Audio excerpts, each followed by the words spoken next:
In this demonstration, I'm going to show how we can pass pass arrays as parameters to functions.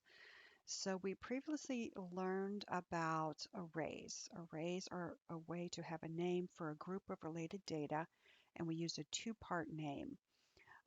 So I'm going to set ourselves up here to create a number array that has 10 numbers in it.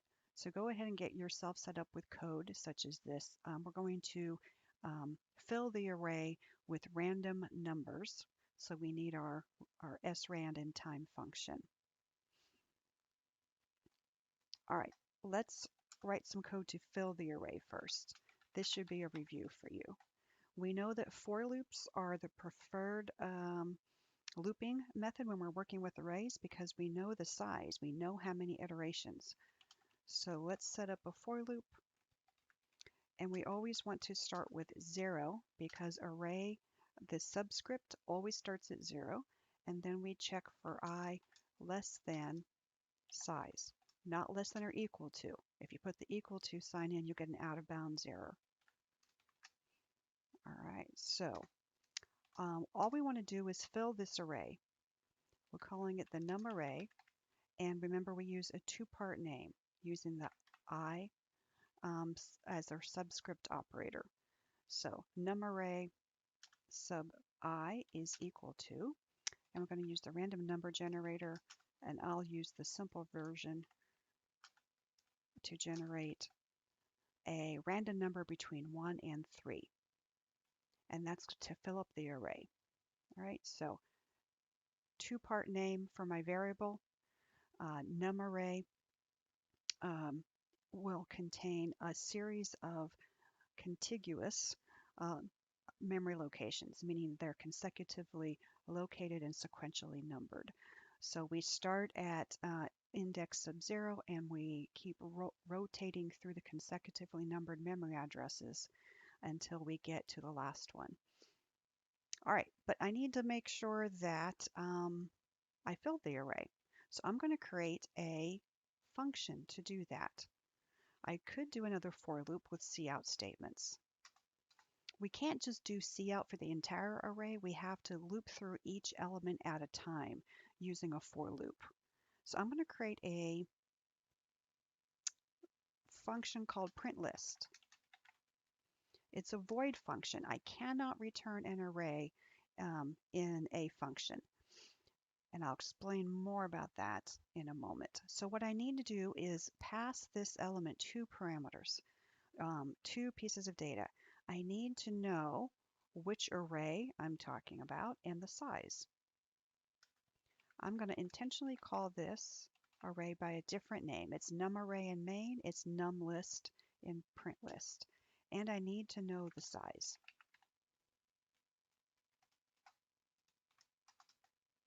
All right, and so I want to use a for loop.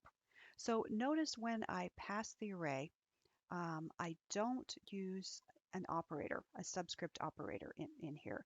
What I'm passing is the beginning memory location of that array. So it knows where to start, and I give it the size so it knows where it ends. And I'll use a for loop. And my for loop looks very similar to above. I start my index at 0, and I have to use lowercase size because that's what my local variable name is. And all I want to do is a simple cout statement. And remember that I need to use a two-part name. If I want to display each element in this array, I have to give the array name, which is numList, and then I need to know which index or which subscript I want to use, and that is what I is telling me. So as I go through my for loop, I rotates from 0 to size. In this case, size is 10. I'm sorry, 0 until it's less than size, so 0 to 9. That's an important distinction. My index will rotate from 0 to 1 to 2 up to 9, and I'll output that. And that's all I need. That's my function. Let me run this, and then we'll go back and talk about this in more detail. Let me prototype it. Got to put my semicolon here. and now I have to use it. Okay, so I defined it down here. That's my function definition. I prototyped it up here. That satisfies the compiler, so now I can actually use it. It's a void function, so I call a void function by starting with the function name, and then I must satisfy the parameter list by providing arguments. The arguments are the actual data in the local block of code. So the way we do this for an array is I just have to give the identifier of the array, no square brackets. This is one of the most common mistakes at this point in the class. When I call the function and pass an array, I only give the array name, the array identifier. I do not use the square brackets, but I do have to let my function know the size. All right, that should work. Let's run this and then we'll analyze this in more detail. All right, I filled the array in main. I'm passing the beginning memory array location here and the size. So I can now start cycling through so I can output. All right, let's see if it works.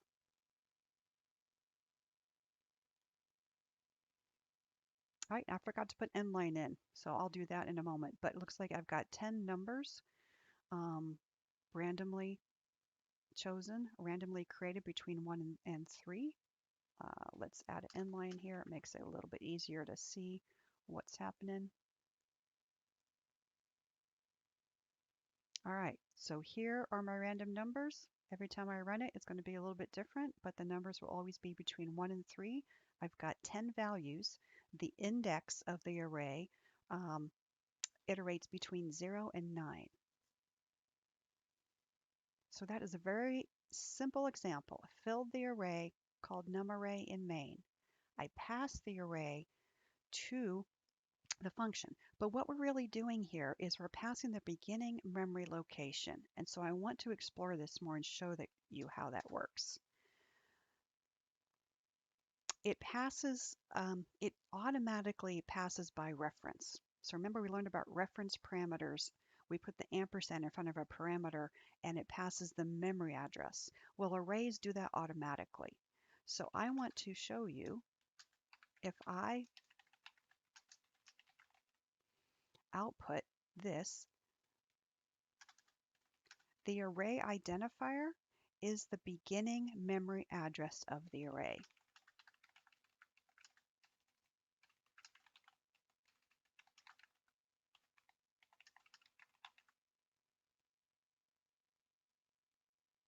All right. And let's do it again down below because I want to verify for you that it is the same memory address.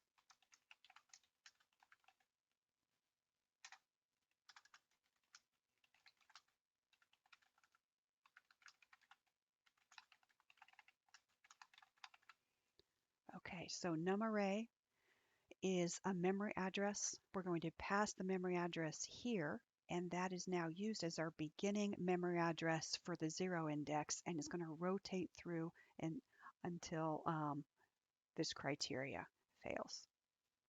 So let's run this. So notice the memory address location that is output in main is exactly the same as the memory address that's output in print list. They're sharing the memory address. So rather than passing 10 numbers to print list, I'm just passing the start point. The array starts here. And it's smart enough to know it's holding integers, and that's 4 bytes each, and it knows the size, so it knows to rotate through 4 bytes each every time I go through this for loop. Okay, so that's the basics of how we pass an array to a parameter. We pass an array as a parameter to a function. Let's do a couple more of these. So I have an array that has 10 values in it, random. I want to count how many times the number 2 appears. Let's create a function to do that. So I want to count how many times 2 appears in that list of 10 numbers. I want to send that value back. So I'm going to return an integer, and let's call it count it. All right. So now I need 3 parameters. I need the array, and I'm going to give it a different name because I want you to understand the data is passing not because it's the same name, but because it's the same memory address. And then I need another integer. I'm going to know which number I'm counting. Am I looking for 1 or 2 or 3?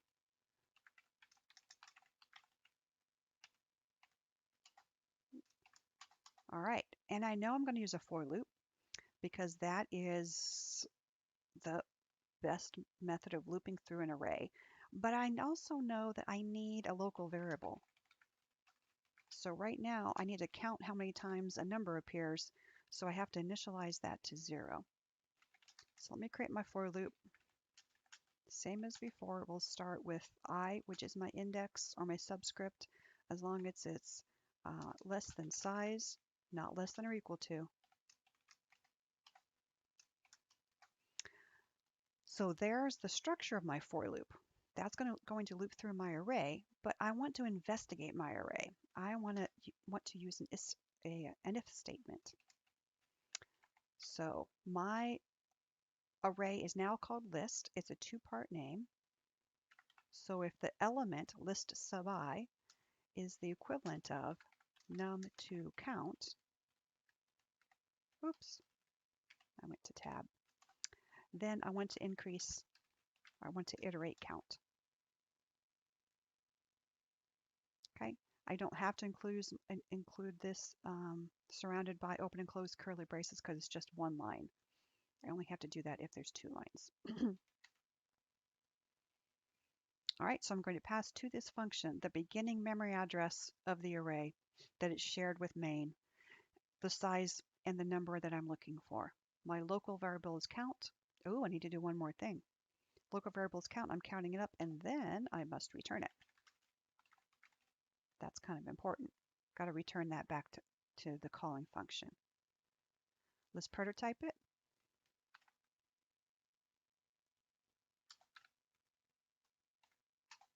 And now let's use it. I'm going to call it. So I have filled the array. I have printed the array. Here, I want to use count it. And remember, count it is returning an integer value, right? So I need an int here. And I'm going to call it count as well. So count is equal to count it. And now I have to satisfy the parameter list by supplying 3 arguments. The 3 arguments are the identifier for the array. So the array in main is called numarray. And the size in main is called size all caps. And the num to count, I'm just going to give a literal. I'll just tell it number 2. Okay, I could create a variable for that, but we're going to keep it simple here. And now let's do a cout. So I'm going to say the number 2 occurs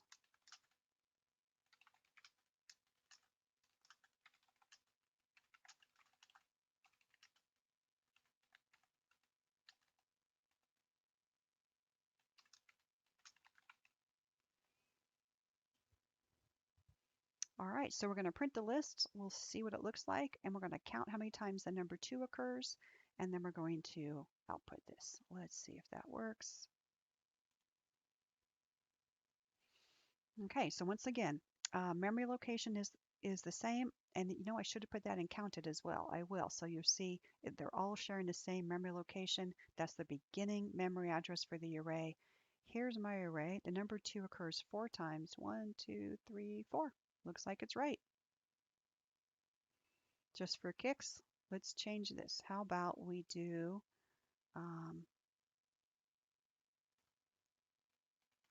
20 numbers and yeah, the number 2. Now let's change it to number 3 just for something different.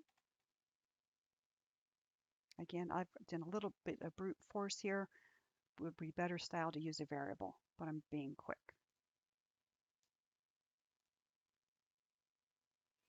All right, same address for the array. The number 3 occurs 6 times. 1, 2, 3, 4, 5, 6. Looks like that's right. All right, counted is here.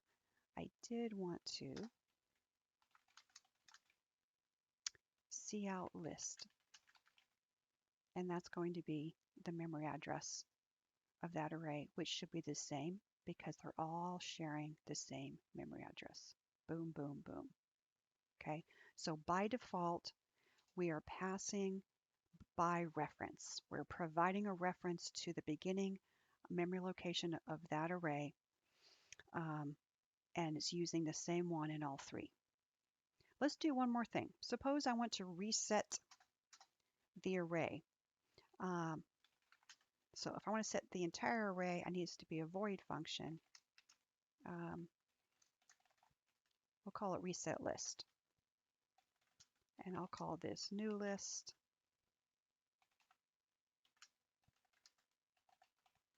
So I always need, with an array, to pass the reference and the size, right? I need to pass the memory address location that we start from and how big it is. What is the size? So always want to use a for loop with arrays. Oops.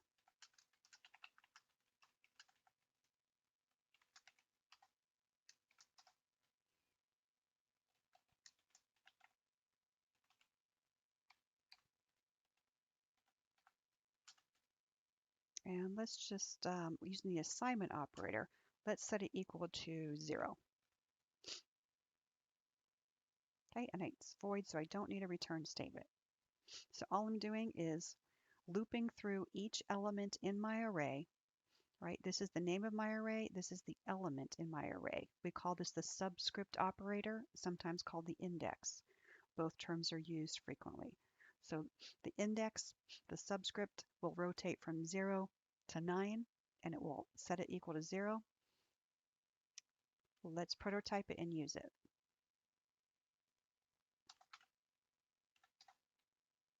That prototyped it.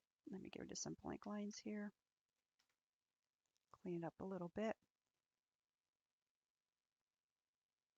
All right, so we print the list, we count it.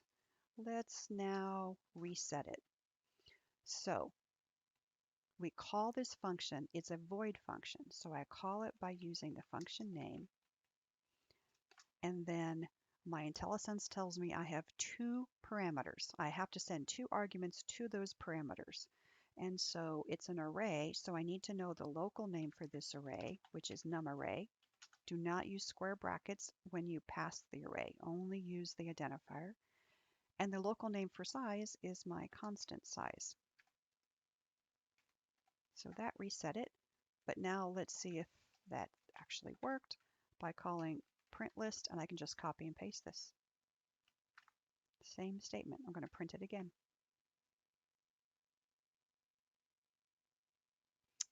So let's do this. Build it and run it. Okay, so I forgot to set it to 20 still. All right, so same memory address is used every time. The number 3 occurs 4 times, and then I called reset. It set it all to 0. Okay, that's all I have in this. If you'd like to continue with this, in fact, I'm going to require you to create a function to fill the array, and that's what you'll be submitting for your tutorial.